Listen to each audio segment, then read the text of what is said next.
Hey everybody, welcome to Review with Me, your review guide of shows, movies, and everything in between. Be sure to click the like button, hit that notification bell, and subscribe to the channel. Now, let's get on with this review. I have such a sexy ass voice. Hello? That too. That too. Let's get into it, y'all. We are reviewing The Never Ever Mets. The Never Ever Mets. Season 2, episode 6. This episode is called Bet You Won't Kiki No Mo. It really says no more, but it should have been no mo. But I think had they did that, it would have been a little racist. We're already using Kiki. But to add a no mo, that would have been a little bit too much. So it starts off with Clay and Tati. They are really vibing with each other. They're being so affectionate. And you see what the show is doing? It's setting us up, right? It's setting us up for this complete crash that's about to happen in the next episode. Because did y'all see the previews for the next episode? First of all, I never was a fan of men who have female best friends, particularly men who are like mine, metaphorically, right? We're not anyone's, all that. But if I'm dating a guy and he's talking about his female best friend, first of all, what the fuck is a best friend? I know I sound super jaded, but I just never understood that concept. It just never worked out for me. I may have closer friends than others, but a best friend, I don't believe in the whole hierarchy amongst friendships. I feel like we just vibe in different ways, and not every person who's a friend in your life is going to get you in all the ways that you are. We're complex beings. So the idea of a best friend just sounds so elementary, but I digress. So they start off greeting each other affectionately. Ty is in the kitchen and he's preparing breakfast for Britt because he wants to, of course, be in her good graces since the last episode, because we know that Britt was upset that he has yet to cater to her like he promised. Now, I think it's fine, right? I feel like this is definitely necessary and um in due time, specifically because he said time and time again, according to her and according to the video clips that we see reference of them talking via Zoom or wherever, Ty will say things, I'm gonna cater to you, I'm gonna rub your feet, I'm gonna do everything for you. You don't have to lift a finger. And since they've been in this house, he has yet to do that. And it is unfortunate, like Britt said, that they had to go through a tiff or a whole argument, a whole lashing of each other in front of others for him to finally do what he said he was going to do. So that's why I feel like, really, I appreciate the gesture, but how genuine is the gesture? Like how were you going to do this before? Were you eventually going to do this? Like, at what point were you going to do this? Did it take this argument, us yelling over the pool towards each other, for you to finally make me some damn breakfast?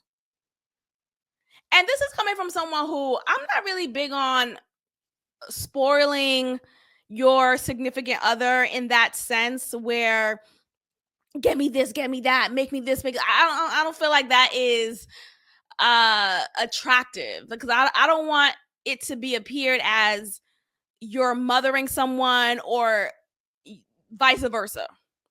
But in this case, when you say you're gonna do something, do it. Kiki said she gotta go because looking at the food that Ty delivered to Britt, the breakfast in bed, she was like, I'm getting hungry. Like, Kiki, enough. First of all, a little disclaimer, y'all. Excuse if you notice, well, I'm probably pointing it out, but we're here. If you notice my arms being a little bumpy, it's because I've been getting these. Well, I just came, not just, but earlier today I had an appointment with my allergist to really get to the rooter and the tutor of what is making me allergic, and it's everything. Yes, it's everything. It's everything. It's the grass, it's the air, it's the pollen. It's I thought it was my dog, even though he's hypoallergenic, but it's every little thing. It's like what? Did I not go outside enough when I was a toddler? Because they say when you're a toddler or very young, you have to expose the child to the outdoors so that they could be used to the different elements. I must have been cooped up inside, but I digress. What happened? Britt said, yeah, she hate that she had to be ugly with him to get him to finally do this. And I totally agree with that because it's very unfortunate that we have to get to this point of me telling you you're not doing what you said you was going to do. And then when a woman says that to a man, I think nowadays a lot of men are very suspicious, very cautious of dating a woman who may be even the slightest appear as a gold digger and someone who may not appreciate him, yada, yada, yada. And I think that's a legitimate fear for a man. Like, if I was a man, sure, I would be in fear of that or hesitant of that. Absolutely. But I feel like that's not this. And what Ty did last episode, just to circle it back, he made it appear as if she's this spoiled brat, this princess who just wants him to cater to her every need. And I don't think that's fair. I think she is simply expecting him to do what he said he was going to do. Kiki says that she does crave intimacy and she does crave to be affectionate, yet she does not want that to be something that she has with Brandon in this circumstance because she feels like they're in this making up type of circumstance, right? Like, so, the whole makeup to break up type of thing. She doesn't like that to be the reason why they're being intimate. Tati feels like there is a gradual, or no, she likes to have a gradual incline with Clay. And she says that she did not have woohoo with him, if you know what I mean. If you're a simmer, if you're a simmer, susu, if you know, you know. I'm referencing the Sims in general, but specifically the Sims, the latest version. But it's all the Sims. They speak the same way in all the Sims. Anyway, moving on. Susu. I should just come on here with the thing, that green diamond, whatever it is. She says that Tati says that she likes a gradual incline with Clay, despite me pointing out how physically affectionate and intimate they are. They're intimate to a degree, according to her. Now, she could be lying to our face, Kiki's face, everyone else's face, but whatever. I'll take her at her word. She said that she would definitely do more with Clay, but only if things continue to be more honest with each other, which I feel like to be very, it's just very coincidental. Like, okay, look at us. But of course, with producers, they're chopping up clips, and because they have so much footage, so they have to chop it up to create a storyline in order that makes sense. So look at me thinking from the behind the scenes, but that's how I'm thinking about it. Because how convenient of her to say this, and we're about to see an explosion in the next episode. But it's not convenient of her to say that. It's the producers and the editors creating this this whole narrative. That's real, but it's just it's intentional. I'm just a nerd. Okay. What happened? They meet with so the host is now in the scene. They meet with her, Taronda, and they're outside and they're playing this game of like board matching game where they would write the answers on the board, each person in the couple at the same time with other couples. They will write their answer to the question, And if they match with their partner, with their significant other, then they get a point. So Jay and Cinco, throughout this whole season, they've been the MVP, the superior couple amongst all couples in this season, in this house, and rightfully so. They seem to have a great communication style. They seem to know a lot about each other, and that's pretty impressive. That's great. But lately, at least in this episode, they pointed out how there are cracks in the foundation a little bit between them, and how competitive Jay is. Now, it makes sense because Jay, I believe she said she played basketball and she also coaches basketball for young girls. And we know with Cinco, he actually plays professional ball overseas. So they have this competitive nature with them and they want to win. But we definitely see that more in Jay. Like she kind of gives the impression of sore loser. Sore loser. So throughout this game, they were winning, but there were some points that they didn't receive because they didn't get the same answer. There was one question that was asked, I forgot what it was, but Jay wrote down lamb and Cinco wrote down steak, or vice versa. Nonetheless, they didn't write the same thing down, and they had to write the same thing down on the board to get the point. So they didn't get the point for it. Taronda, being the host that she is, she's like, "Oh, y'all didn't get it." Jay, with her stank face, like, that's her face. Let me see if I could. I have this picture of her. This picture is actually in reference to the last scene, the one of the later scenes, but this is the same face that she gives. Hello? Are y'all with me? This is the same face she gives. Like, girl, what? You didn't get the point. So she was kind of getting an attitude with the host and everyone else. Like, no, it's the same thing. It's the same thing. It's red meat. It's the same thing. No, it's not. Sure, it's red meat, but it's not the same type. Like, there's different types of red meats. And then Tarana had to say, I was a butcher for 6 years. I know the difference between. Tarana, what? First of all, why were you a butcher? I don't know. They have female butchers. Not to be sexist, but what? I've never heard of that. And I felt like Tarana needed to say that to legitimize her point of saying that's not the same thing. But I feel like just saying that's not the same thing would have sufficed. Sorry, when I get so excited, I start spitting. This whole glob went on my face. But that could have been enough. She could have just said, no, that's not the same thing, period. She didn't have to give a disclaimer and say, it's because I've been a butcher for 6 years. I know the difference between steak and lamb. Okay, flex on them. Jared loves cinnamon rolls. That's what I wrote down because I have to point that out. And I pointed it out because shout out to Jared looking like Jamie Foxx, who I love Jamie Foxx. Like, I think of Jamie. Okay, not my like hall pass or anything, but like people who I would love to be like friends with in real life. Not on some Diddy shit. Sorry, let me just make that very clear. But I feel like in real life, I would have a good rapport with these folks. Tank, Jamie Foxx, Marlon Wayans.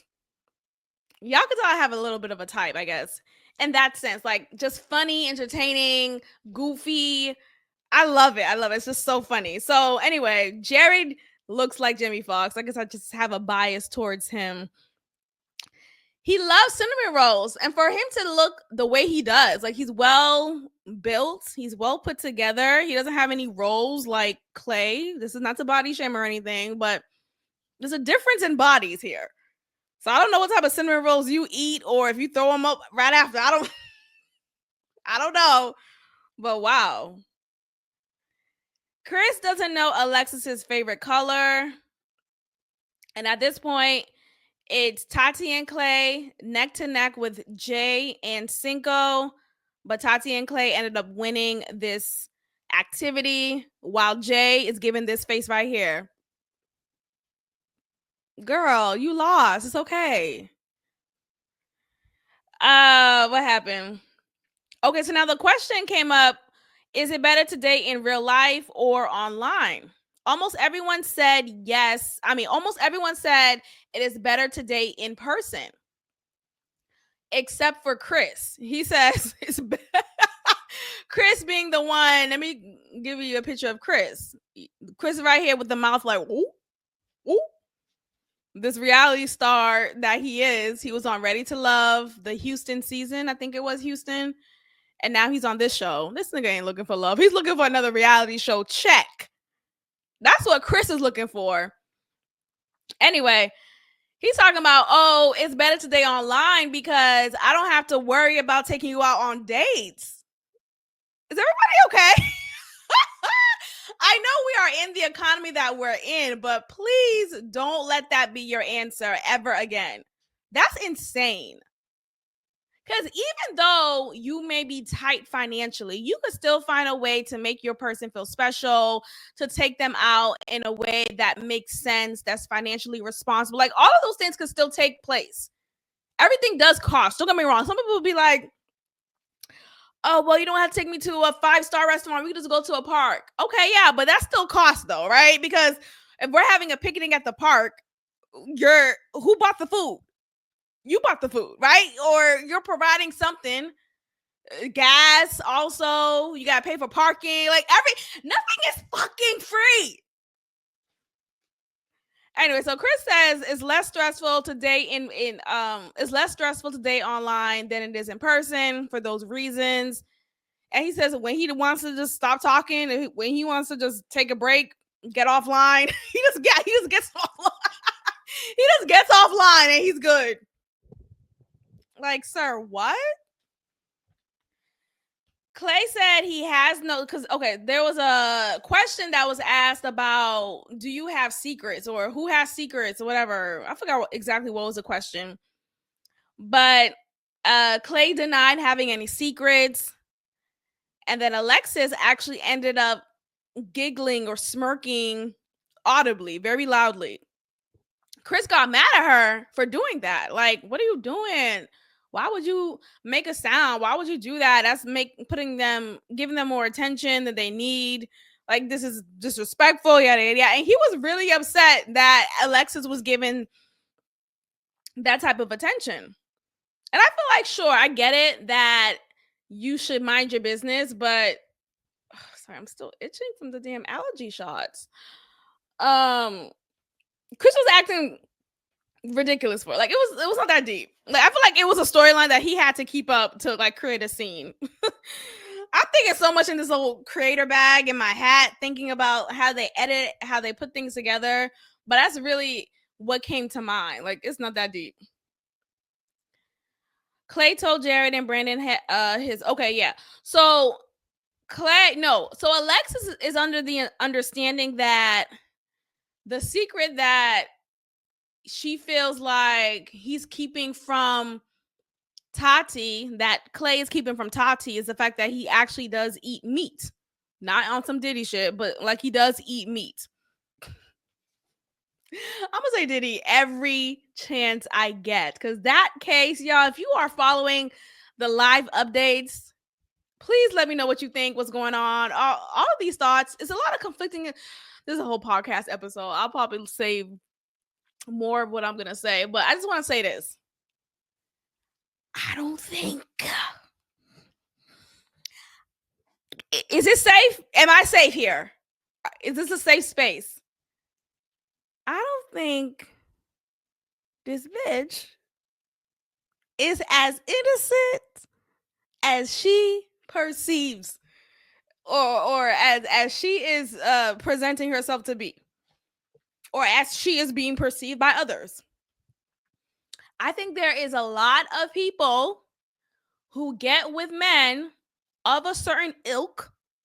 You know about them. You know what's up. She's been a side chick, and not to shoot on side. I'm not even on that pick meism or whatever that is. I don't really care about that. But the point is, you knew who he was before you got with him. Don't tell me he sprung up his lifestyle and suddenly you're shocked that he's expecting you to follow suit if you want to be with him. Now, of course, I don't condone the dragging, the kicking, the kidnapping, the technical kidnapping that things turned out to be. But I'm just saying, when you start off with someone and you do the things that you probably wouldn't have done had you not been with them, I don't think it's fair to suddenly say, I never knew what an orgasm. Apparently, she was a complete virgin. Granted, she was 22 when Diddy met her, and that's when she got signed to him, and yada yada yada. But you knew what you was doing. Hello, what are we talking about? You knew that he was with Kim Porter. You knew that they had this public display of a relationship, yet you still decided to see him romantically on the side. And then when they finally parted ways, and then a few years later, Kim passed away. But the point is, I think Cassie from the sideline, not even I think, according to the results from the trials, Cassie wanted to be number one. Cassie wanted to be number one. So I'm going to do whatever it takes to be number one. So if that means being in freak offs 4 days straight out of a week, then that's what I'm going to do. And that's what it was. And then eventually it got bad. Eventually it became toxic, I guess. But let's not act like you wasn't with it. Like you wasn't about that life. You wasn't with it. You wasn't with it. I'm just saying, I think what a lot of us, let's just talk about it. Let's just talk about it real quick, little interlude here. I think what it was is you have this regret of doing something that you probably wouldn't have done had you not gotten with Diddy. This regret of he never gave you the satisfaction of being the main girl, being his number one. And you felt like you was cheated out of some type of purity. And that's a valid feeling, but it's unfair because like it's valid and it's not, right? It's valid because it's your feelings, yada yada yada. You could feel how you feel, but it's unfair to paint the picture that you did not want to do what you did. Sure, there were times when you probably didn't want to and you was tired, but you did it because of what? Because you wanted to be with him. So you wanted to do it.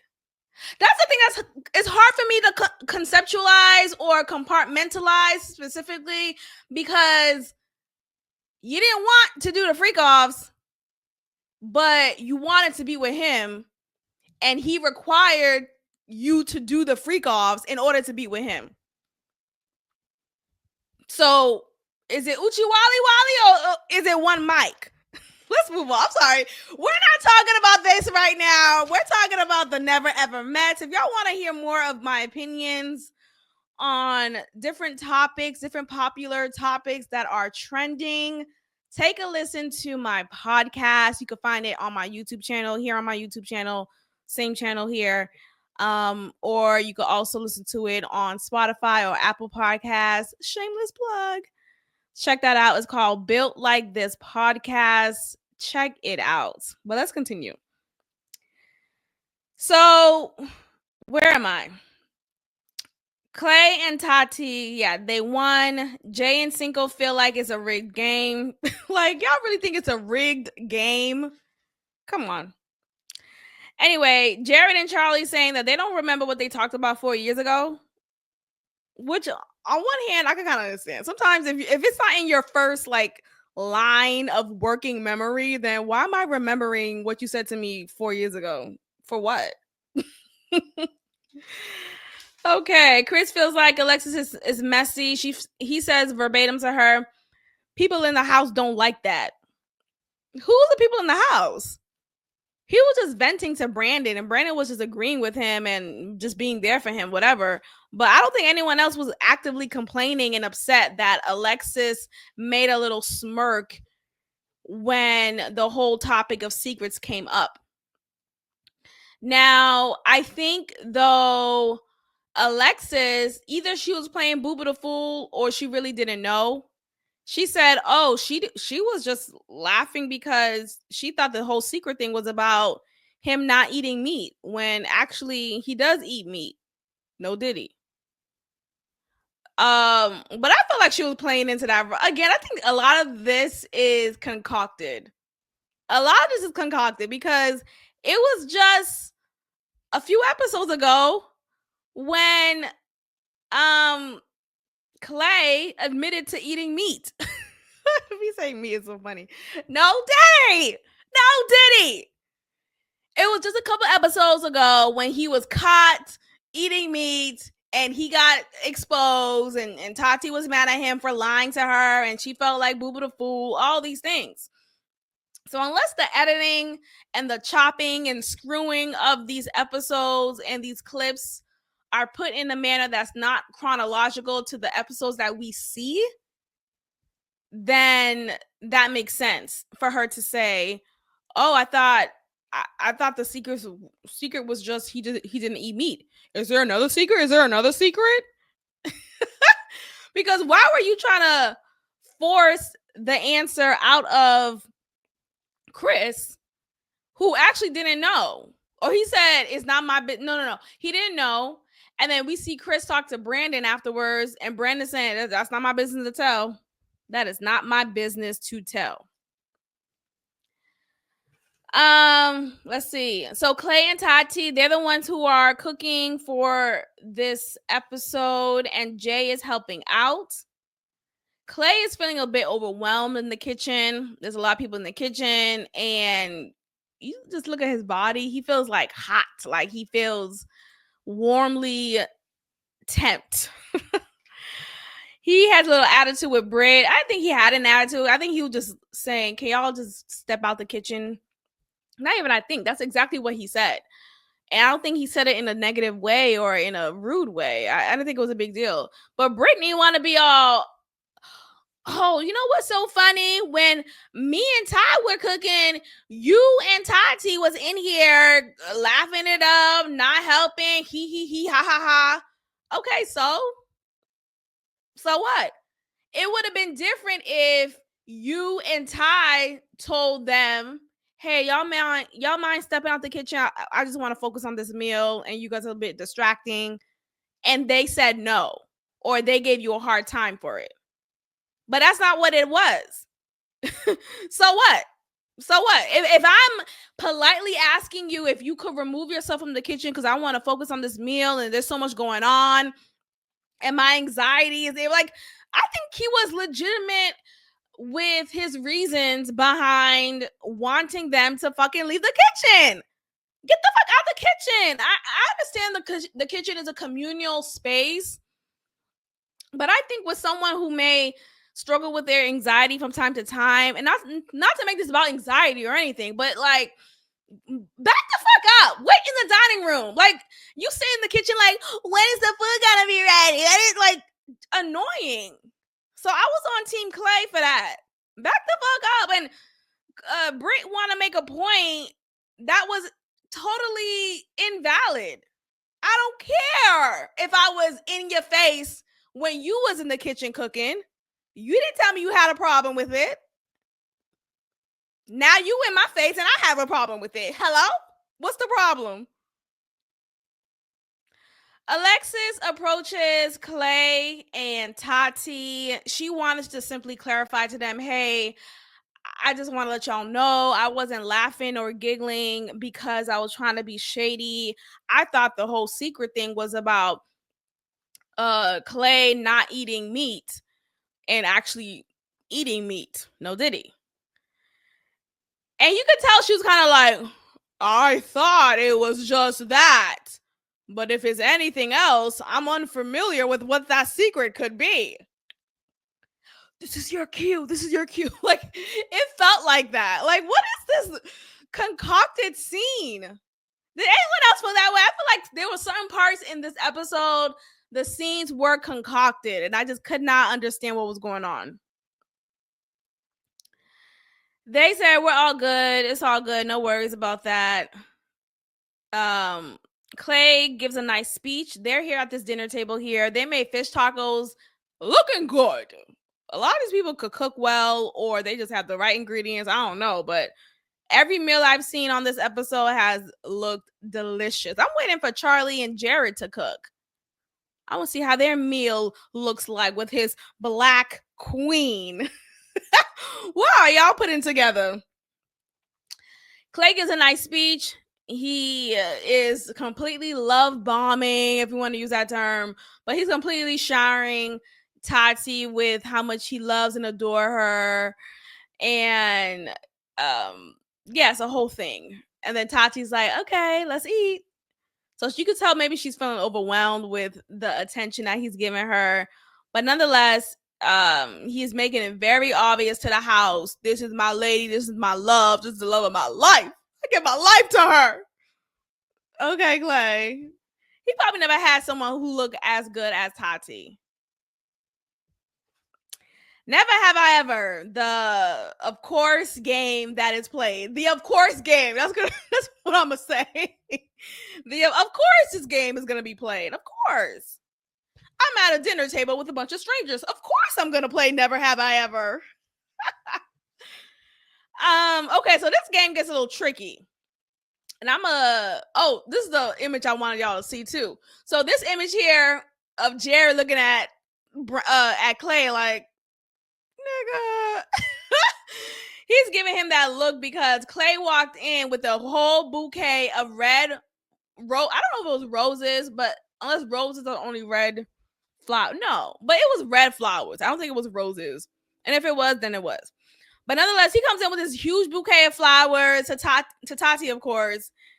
And then Jared's looking at him like, nigga, can you tell her about your 2-month-old baby? Can you finally tell this bitch? I'm sick of it. Like, I get it. It was this weird thing. You see Brandon like, this nigga. He's eating his fish taco like, okay. So that was funny. I just wanted to point that out. Jared. Okay, so they play Never Have I Ever. Clay is the first one out of everyone to have all his fingers down. It's questions like, never have I ever had sex within 4 hours with 2 different people. Never have I ever had sex in a car. Never have I ever had everything sex related, of course, but everything kind of freaky, nasty, freak off level type of sex. Never have I ever had 5 threesomes in a day. Never have I ever had sex in 24 hours with 2 different people. Okay, my gosh, it just kept going and going. Clay was the first one out with both hands. He had both hands up and he was the first one gone. We get to tie. The question was, never have I ever kissed so Clay was out the first round. Let me just clear that up. So they have a next round of questions. And then this question in particular, never have I ever kissed the same sex. Ty put his finger down and he was like, wait, what do you mean? What do you mean? Everyone was like, and he's saying, do you mean like kiss your dad? Like kiss your father, your uncle, your brother?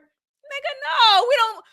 The question right before this is talking about never have I ever had oral sex in a car or whatever the fuck it was.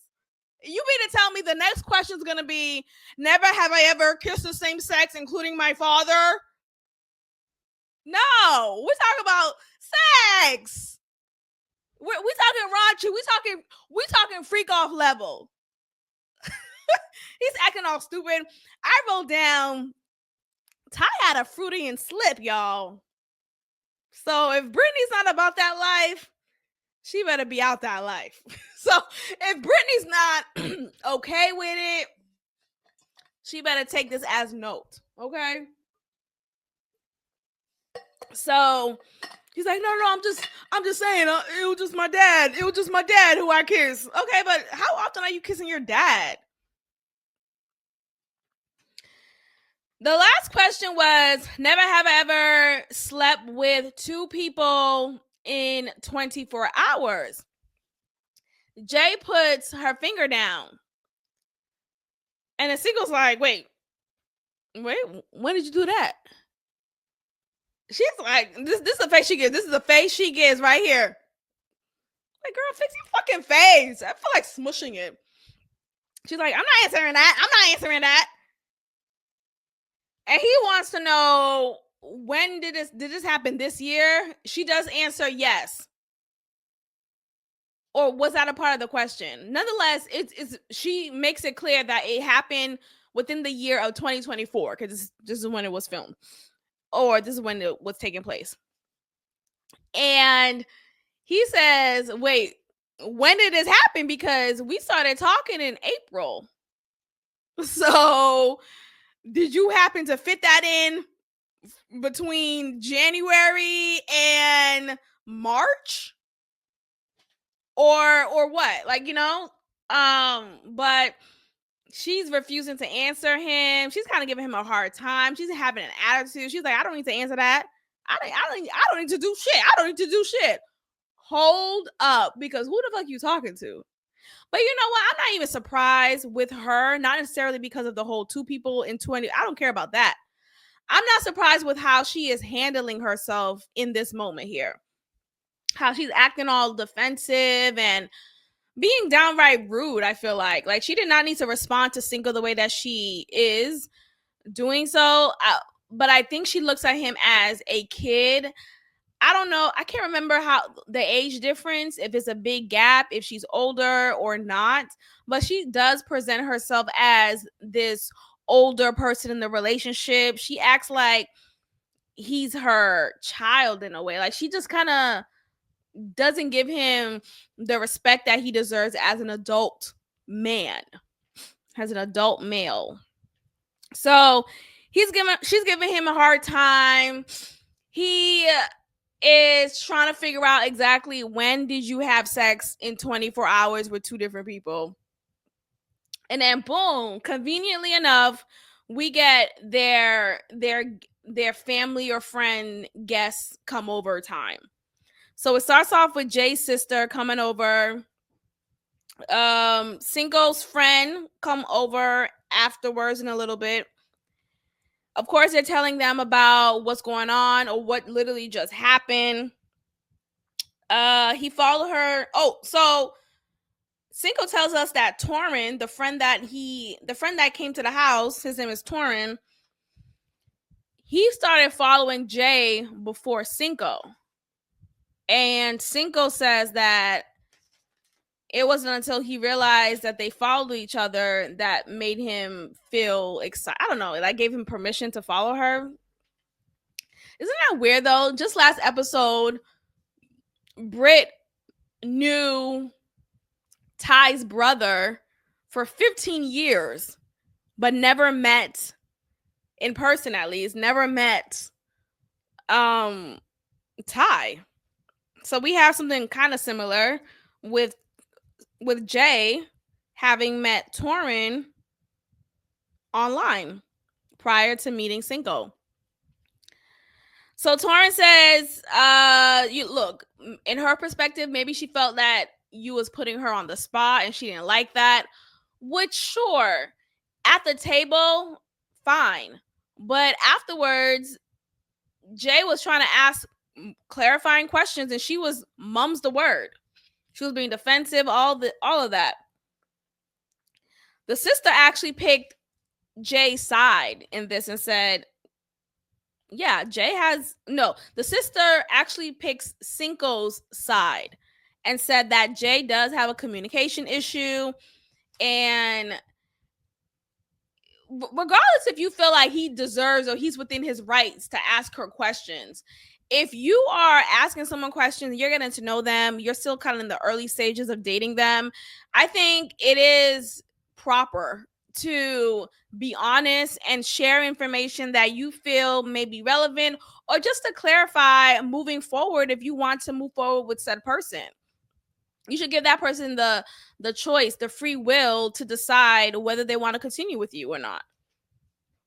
So regardless of her feeling like, oh well, it's not his business, I feel like had Cinco did what she did, she would have been mad. She would have been mad. They eventually end off with saying, pick your battles. And Jay reveals to us in her confessional that she does not typically think long term in terms of her dating.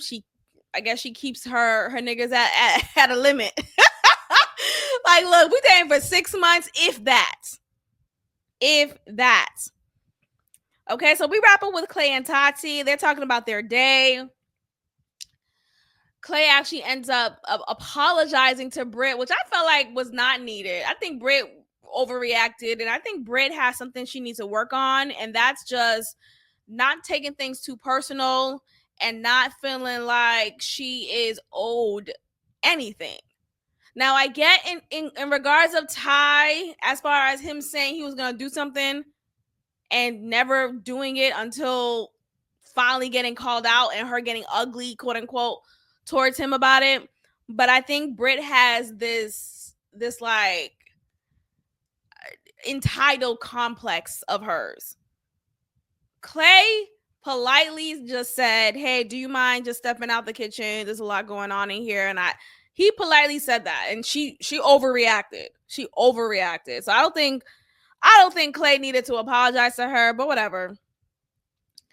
Clay tells us in the confessional that he plans to tell Tati that his secret is he has a 2-month-old. He plans to tell her when his best friend comes in the house. In the next episode, we see that, and then we actually see this best female friend who looks good. She looks good. She's wearing a skimpy little outfit, and the first thing she does, she jumps on Clay, big bear hug, and Clay's acting mom's the fool. What am I say? Mom, I'm making the whole shit up. Mom's the fool. Mom's the word. You know what I mean? And we see the previews. I'm gonna talk about this a little bit, but we see her not have a good response to it. Tati is not having a good response to it. Like, the fuck you just jumping on my man like that, yada yada yada. And granted, it is disrespectful to do that, because what the fuck are you doing? This is my first time meeting you. I know he's your best friend, but that's not how best friends. And that's why I never liked any men that I was dealing with, seriously at least, to have female best friends, because there was always something up. Either one person like the other, or both of them like each other and they just can't get together for whatever reason. But there's always something there, and I ain't got time for it. All right, we ended there, y'all. Let me know what you think about this episode of The Never Ever Met, Season 2, Episode 6. Bet you won't key no more. Make sure you like, share, subscribe, tell a friend to tell a friend, and I'll see y'all next time. Bye.